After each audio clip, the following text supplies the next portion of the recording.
தமிழக சட்டமன்ற தேர்தல் 2026 டெபாசிட் திரும்ப பெற ஒரு வேட்பாளர் எத்தனை வாக்குகள் வாங்க வேண்டும்? வாங்க இந்த வீடியோல முழுமையா பார்க்கலாம். இந்திய தேர்தல் ஆணையத்தின் விதிகளின்படி சட்டமன்ற தேர்தலில் போட்டியிட விரும்பும் ஒவ்வொரு பொதுப்பிரிவு வேட்பாளரும் 10,000 பாதுகாப்பு வைப்பு தொகை, அதாவது இந்திய தேர்தல் ஆணையத்தின் விதிகளின்படி சட்டமன்ற தேர்தலில் போட்டியிட விரும்பும் ஒவ்வொரு பொதுப்பிரிவு வேட்பாளரும் 10,000 ரூபாய் பாதுகாப்பு வைப்பு தொகையாக, அதாவது செக்யூரிட்டி டெபாசிட்டாக செலுத்த வேண்டும். இதுவே SC ST பிரிவை சேர்ந்த வேட்பாளர்களுக்கு 5,000 நிர்ணயிக்கப்பட்டுள்ளது.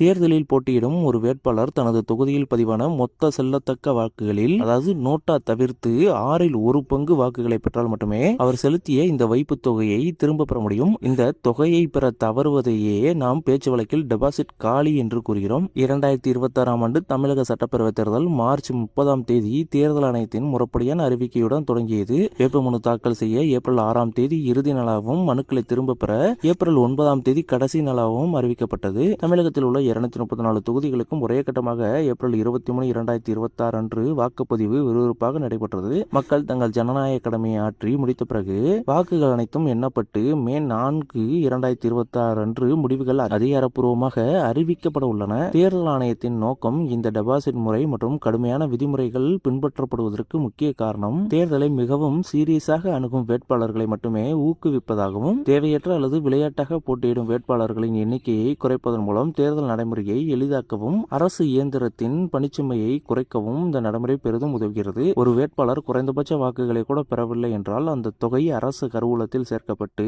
தேர்தல் செலவினங்களுக்காக பயன்படுத்தப்படும் என்பது குறிப்பிடத்தக்கது.